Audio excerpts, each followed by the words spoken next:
आप देख रहे हैं लाइव इंडिया हर पल। मीडिया में आपका स्वागत है। बारिश सम्राट। देखिए, लोकसभा में विपक्ष के नेता राहुल गांधी देश भर में एलपीजी गैस सिलेंडर की कमी की खबरों को लेकर संसद परिसर में विरोध प्रदर्शन में शामिल हुए। विपक्षी नेताओं के साथ शामिल हुए। अब तस्वीरों को देखिए, लोकसभा परिसर की तस्वीर है जहां पर कांग्रेस के द्वारा जिस तरह से देश भर में एलपीजी गैस सिलेंडर की कमी की जो खबर है आ रही है, उसी को लेकर संसद परिसर में विरोध प्रदर्शन किया गया कांग्रेसी नेताओं के द्वारा, विपक्षी नेताओं के द्वारा। और इस विरोध प्रदर्शन में लोकसभा में विपक्ष के नेता राहुल गांधी भी शामिल हुए।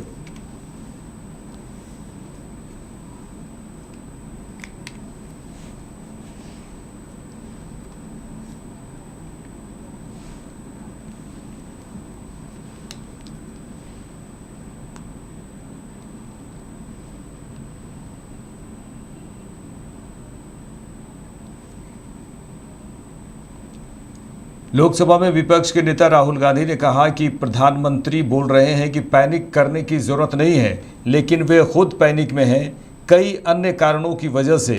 उन्होंने कहा है कि वे एप्स्टीन की वजह से पैनिक में हैं, वे अडानी केस की वजह से पैनिक में हैं। उन्होंने कहा है कि कल पीएम की कुर्सी खाली पड़ी थी, वे देश को कह रहे थे कि पैनिक ना करें और खुद पैनिक में हैं। PM is saying that there is no need to panic, but PM himself is panicked. For completely different reasons, right? So he is himself panicked. He's panicked because of Epstein. He's panicked because of Adani case. He's not able to come inside the house. You saw yesterday the Prime Minister's chair खाली पड़ी थी, अंदर नहीं पा रहे हैं। तो देश को कह रहे पैनिक मत करो, अपने आप पैनिक हैं। Thank you.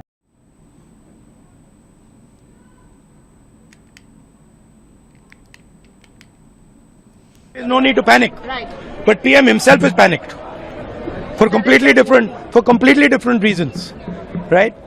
So he is himself panicked. He's panicked because of Epstein.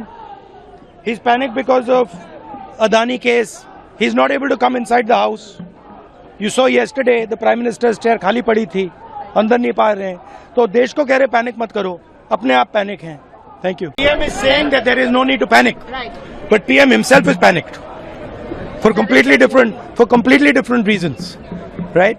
चलिए आगे बढ़ेंगे। केंद्रीय कृषि मंत्री शिवराज सिंह चौहान ने कहा कि प्रधानमंत्री नरेंद्र मोदी के नेतृत्व में पिछले 12 सालों में कृषि के क्षेत्र में अभूतपूर्व प्रगति हुई है।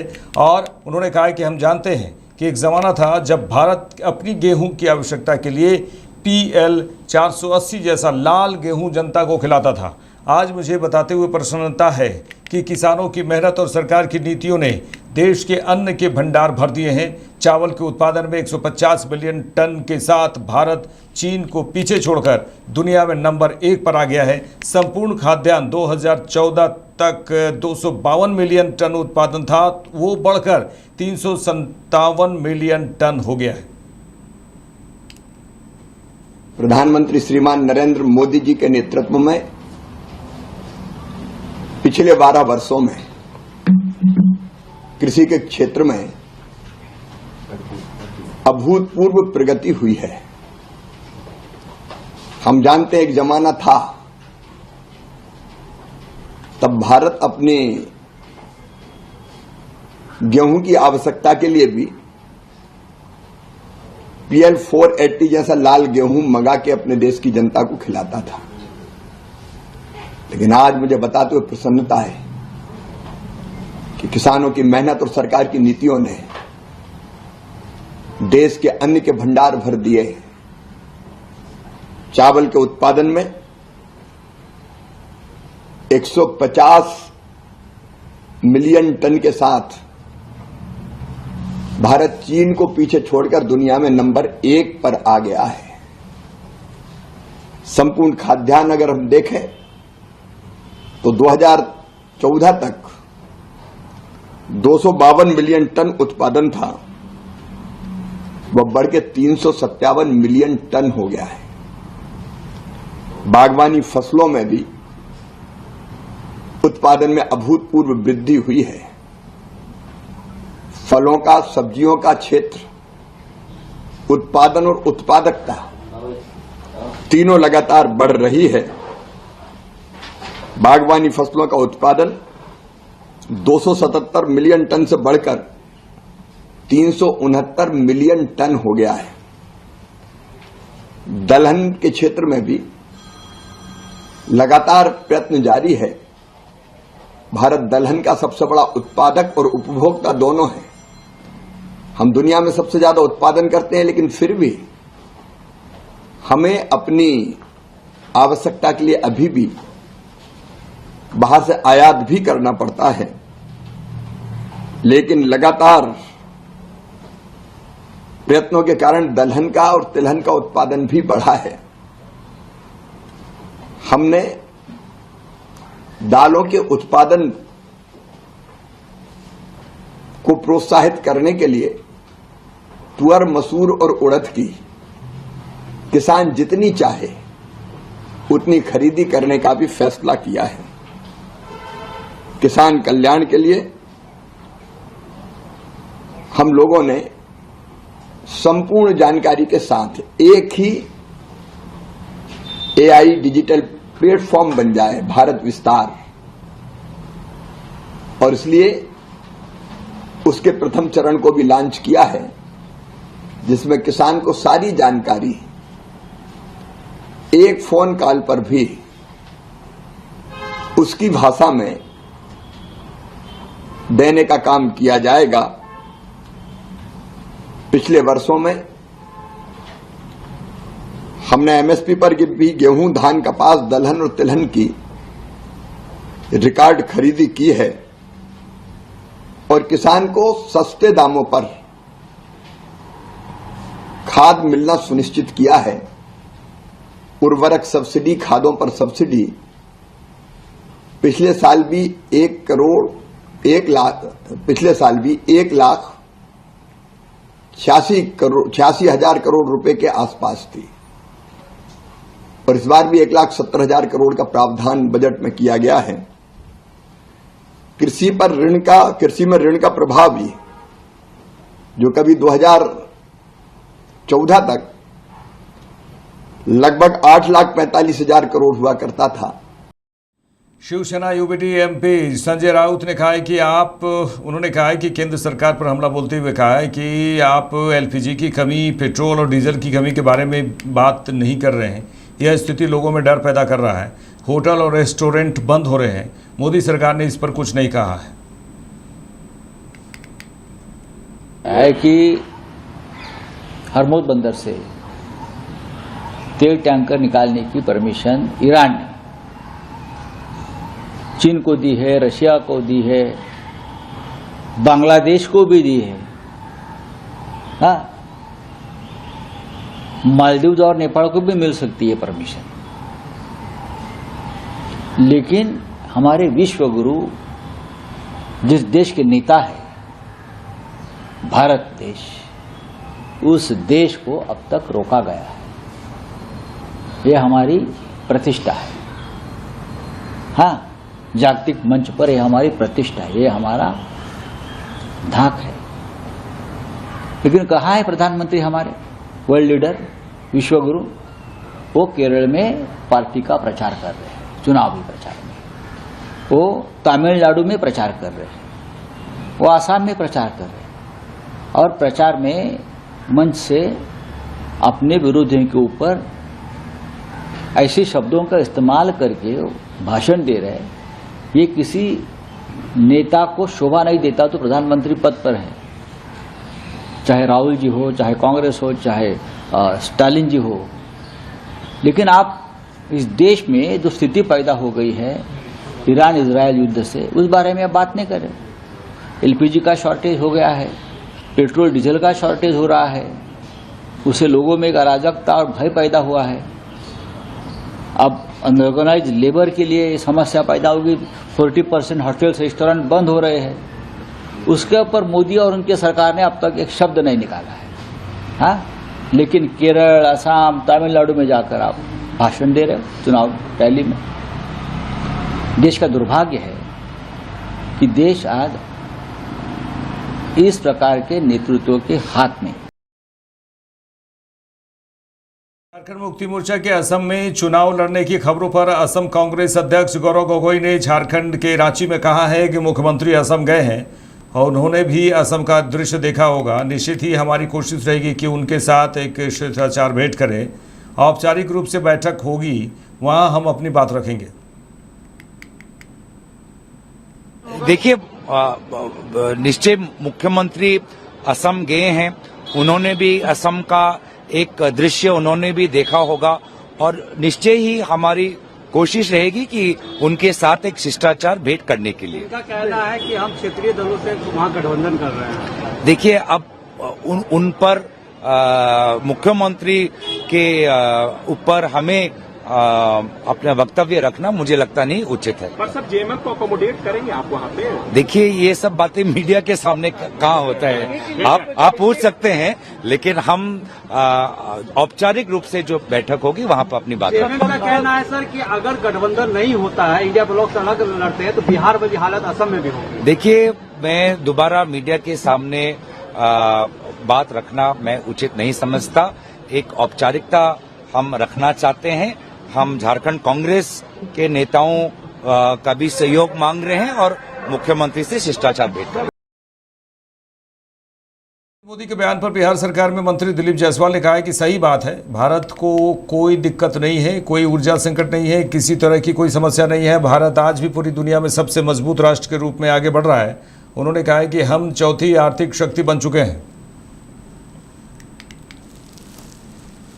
सही बात है, भारत को कोई दिक्कत नहीं है, कोई ऊर्जा संकट नहीं है, किसी तरह का कोई समस्या नहीं है।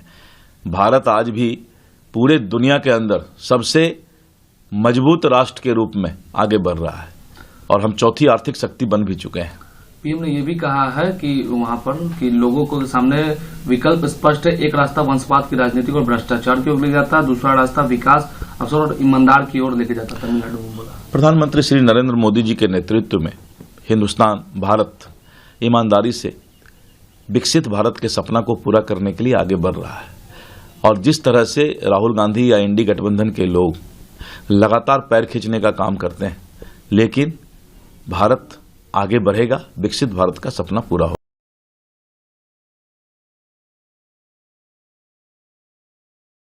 कांग्रेस नेता अशोक गहलोत ने कहा है कि अंग्रेजों ने नमक पर टैक्स लगा दिया तो पूरी दुनिया में संदेश गया कि भारत में आंदोलन चल रहा है। उस समय 24 दिन की यात्रा थी, आज के दिन शुरू हुई यात्रा करीब 400 किलोमीटर थी। आज का दिन मनाने के मायने ये हैं कि हालात ऐसे बन गए हैं कि लोकतंत्र खतरे में है, देश में अघोषित आपातकाल का माहौल बन गया है।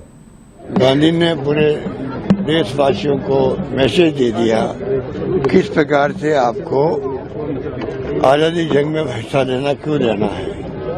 जो अन्याय अत्याचार होते थे उस जमाने के अंदर, उसमें उस वक्त में गांधी की सोच कि नमक पे टैक्स लगा दिया अंग्रेजों ने, वो तोड़ के एक मैसेज दे देंगे। वो मैसेज खाली इंडिया में नहीं गया, दुनिया भर के मुल्कों में गया कि हिंदुस्तान के अंदर आंदोलन चल रहा है। आंदोलन की भी जो है, जो संघर्ष की कहानी थी, वो दुनिया के मुल्कों तक पहुंच गई। उसके माध्यम से 24 दिन की यात्रा थी, आज के दिन शुरू हुई, तो उसने करीब लगभग 400 किलोमीटर थी लगभग, पर पूरी दुनिया में लगा या हिंदुस्तान में बहुत बड़ा आंदोलन चला, में मालूम ही नहीं है। तो ये जो शुरुआत करी उसका एक अपना महत्व था और जिस प्रकार से गांधी जी ने करीब 78 अपने साथियों लेकर के यात्रा करी थी, तो मैं समझता हूँ कि आज का दिन मनाने का मायने ये है, जो हालात आज देश में बन गए हैं, जो हम देखते हैं कि डेमोक्रेसी खतरे में है और अघोषित इमरजेंसी की तरह माहौल बन गया देश के अंदर। जुडिशरी भी, एजेंसी भी, सभी लोग दबाव के अंदर काम कर रहे हैं। कोई विपक्ष में बोल जाए, पत्रकार, साहित्यकार या कोई पॉलिटिकल वर्कर, सीधा जेल उसको होती है। तो क्या बच गया इस देश के अंदर। ध्रुवीकरण बहुत भयंकर हो रहा है। इस माहौल के अंदर गांधी को याद करके भारत सेवा संस्था ने जो ये फैसला किया है, हम एक सिंबॉलिक यात्रा निकालेंगे और उसके माध्यम से संदेश देंगे कि कैसे सत्य पे, अहिंसा के रास्ते पे चलना चाहिए सत्य का अहिंसा का रास्ता ही वो रास्ता होता है जिसके माध्यम से अनुशासन भी आता है और देशवासियों को प्रेरणा मिलती है। आज महंगाई हो, बेरोजगारी हो, या जो भी हालात बन गए देश के अंदर, युद्ध चल रहा है, तो मान लो एलपीजी की बात भी करें, पूरे देश में तरह मर गई है और सरकार कह रही कोई संकट है ही नहीं। एक प्रकार में एग्जाम्पल दे रहा हूँ आपको, इन सब मामलों के अंदर ऐसी यात्रा एक मैसेज देती है और मैं साधुवाद देता हूँ भारतीय संस्थान को, अच्छा कदम उठाया। हम सब आज प्रदेश कांग्रेस अध्यक्ष जी भी हैं, जूडी साहब भी आए होंगे यहाँ पर, और पूरा जो बापना जी से लगा के पूरे जो गांधी दर्शन समिति के लोग हैं, क्योंकि हिंदुस्तान में एकमात्र राजस्थान था जिसने पीस एंड नॉन वायलेंस, शांति व अहिंसा का विभाग बना दिया हमने। पूरे राजस्थान में अच्छी ट्रेनिंग हो गई, आज पूरे राजस्थान के अंदर हर जिले में अच्छी यात्रा निकल रही है। जम्मू कश्मीर के पूर्व मुख्यमंत्री फायरिंग हुई उनके पास, वो तो बहुत चिंताजनक स्थिति है। वहाँ की पुलिस की मौजूदगी के अंदर ये घटना हुई है। पुलिस की मौजूदगी में ये पुलिस अंदर में आती है लेफ्टिनेंट गवर्नर के, और इतने बड़े वो कद के नेता हैं, शादी ब्याह के समारोह के अंदर भी फायरिंग हो जाए, आप सोच सकते हो कितनी चिंताजनक स्थिति है। पूरा देश चिंतित है। फारूक साहब की पर्सनालिटी अलग ढंग की रही है, वो पक्के देशभक्त भी रहे हैं, वो तो भजन गाते हैं राम के। टीएमसी और एसपी द्वारा सीईसी ज्ञानेश कुमार के खिलाफ महाभियोग प्रस्ताव लाने की बात पर बीजेपी नेता दिलीप घोष ने कहा है कि ये केवल अपना अस्तित्व बचाने के लिए ला रहे हैं। प्रधानमंत्री के खिलाफ जो प्रस्ताव लाए वो गिर गया, स्पीकर के खिलाफ जो प्रस्ताव लाए वो गिर गया, अब भी यही होगा, आगे भी यही होगा। 5 सीट में अस्तित्व बचाने के लिए चुनाव है। जिस पार्टी की अवस्था हाशिए पर है, ये सब वे ज़बरदस्ती कर रहे हैं। ये खाली अपना अस्तित्व दिखाने के लिए, बचाने के लिए ये सब इम्पीचमेंट ला रहे हैं। सरकार प्राइम मिनिस्टर के खिलाफ लाए हो, अनस्ता गया। कल परसों माननीय स्पीकर के खिलाफ लाए, वो भी गिर गया। अब यही होगा, अभी ड्रामाबाजी हो रही है अस्तित्व बचाने के लिए। 5 सीट में चुनाव है, इसलिए जो पार्टियों का हंसिए में अवस्था हो गया है, वो लोग ये सब जबरदस्ती कर रहे हैं। राजस्थान के डिप्टी सीएम दिया कुमारी ने एलपीजी की कमी के मुद्दे पर कहा है कि ये वैश्विक समस्या है। हालांकि इतना मैं जरूर कहूंगी कि हमारी सरकार इस ओर संवेदनशील है, चिंता भी कर रही है और पूरा प्रयास चल रहा है कि ये संकट ना तो हमारे होटल उद्योग को प्रभावित करे और ना ही घरेलू उपभोक्ताओं को प्रभावित करे। ये तो देखिए, अभी ये तो पूरा वर्ल्ड वाइड समस्या है।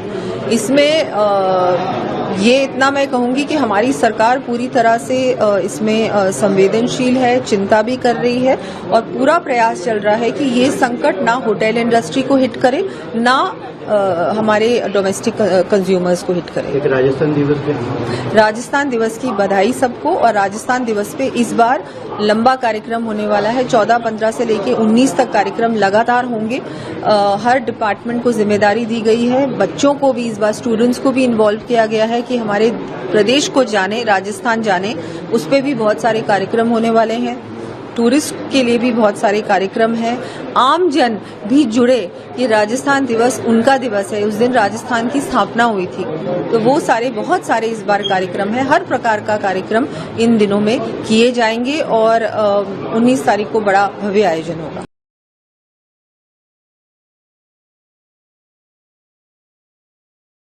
आईपीएल 2026 पर बीसीसीआई के वाइस प्रेसिडेंट और कांग्रेस एमपी राजीव शुक्ला ने कहा है कि आईपीएल तय सीमा पर होगा।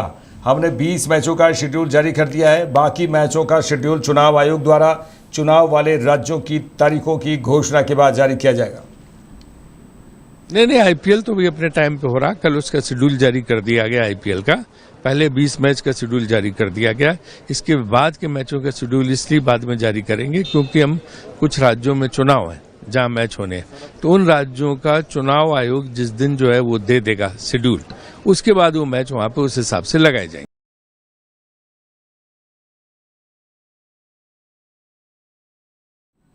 मेरे साथ इस बुलेटिन में इतना ही। देश दुनिया की तमाम खबरों के लिए देखते रहिए लाइव इंडिया। नमस्कार।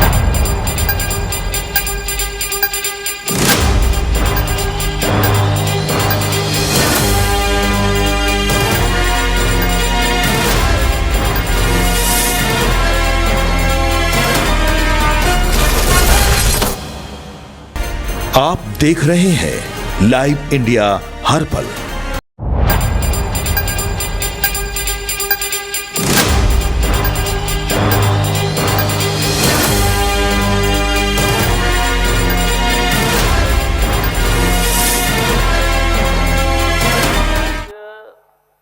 मैं कहूंगा कि सरकार से अध्यक्ष महोदय इस विषय को गंभीरता से लेना चाहिए और नए सिरे से हमें झारखंड के बारे में सोचना चाहिए कि हम क्या कर सकते हैं, कैसे हम लोगों को बना सकते हैं। केंद्र सरकार ने 2013 में कानून बनाया, उस कानून में क्या लॉ फॉल्ट है यहाँ उसकी मैं अभी चर्चा नहीं कर रहा हूँ, लेकिन एक बात मैं कहूंगा कि जैसे झारखंड में 2 एक्ट है जिससे जमीन जो गवर्न होता है, एक एसपीटी एक्ट है और सीएनटी एक्ट है। आप दोनों एक देखेंगे, जैसे संथाल परगने में किसी का भी जमीन हस्तांतरण नहीं होता है, छोटा नागपुर में हस्तांतरण होता है एसटी का या एससी का या ओबीसी का, कुछ कहीं जिला बाउंड्री है कहीं थाना बाउंड्री है। लेकिन आज मैं इसलिए इस बात को यहाँ कह रहा हूँ अध्यक्ष महोदय, आज जहाँ खदान होता है, जैसे संथाल परगना, आप उसी क्षेत्र से बिलोंग करते हैं, आप कभी पेनाम कोल माइंस चले जाइए, लोगों की जमीन ले गए, उजाड़े गए, बदले में क्या छोटा छोटा उनके लिए घर बना करके दिया गया। आज तो किसी प्रकार से रह रहा है, लेकिन आने वाले जब वो कोयला खदान सब कुछ समाप्त हो जाएगा, गड्ढा ही रह जाएगा, फिर कहाँ जाएंगे वो। और उसमें भी जो हमारे ट्राइबल है, जो खास करके खेतीहार लोग हैं, जिनका जीविकोपार्जन का एकमात्र साधन खेती है, अगर उनके हाथों से जमीन चला जाता है तो बेचारे वो पलायन को मजबूर हो जाते हैं। इसलिए हम सरकार से ये कहेंगे, आग्रह करेंगे बार बार कि हमें इस पर गंभीरता से विचार करना चाहिए। अगर ऐसी परिवार का जमीन जाता है तो हम उनको जमीन के बदले जमीन सरकार व्यवस्था करें, ये सुनिश्चित करनी चाहिए सरकार को, और मंत्री जी को इसको बतानी चाहिए। और इसके लिए कहीं कोई रोक नहीं है 2013 की कानून के, हम उनके लिए कर सकते हैं, क्योंकि आज आप जॉब नहीं दे सकते हैं मंत्री जी, इसलिए नहीं दे सकते हैं। जो खदानों में हम लोग देखते हैं कि आज मजदूर वहां नहीं काम करता है अध्यक्ष महोदय, वहां मशीनें काम करती है। इसलिए हमें इन वास्तविकता से हम अगर मुंह मोड़ करके बात करेंगे तो फिर झारखंड के साथ हम सब लोग न्याय नहीं करेंगे। इसलिए हम सरकार से ये चाहेंगे, खास करके भूमि को लेकर के, विस्थापन को लेकर के आप गंभीरता से या तो सदन में चर्चा कराइए या कोई प्रस्ताव लेकर के आइए कि भाई इन लोगों की हम लोग उजाड़ने नहीं देंगे, आप लोगों को, उसको हम लोग बसाएंगे। तो मुझे लगता है इसका सटीक होगा और तब अच्छा होगा झारखंड के लिए, उन गरीबों के लिए। माननीय अध्यक्ष महोदय, हमारे विपक्ष के नेता माननीय आदरणीय बाबूलाल मरांडी जी ने जो सुझाव दिया है वो राज्य के परिप्रेक्ष्य में बहुत अच्छा है। और भूमिहीनों के बारे में जैसे कि इन्होंने जानकारी दिया, 2.5 एकड़ से जिनके पास कम भूमि उपलब्ध रहता है उनको हम भूमिहीन की श्रेणी में मानते हैं रहतों को, और यदि उनका कोई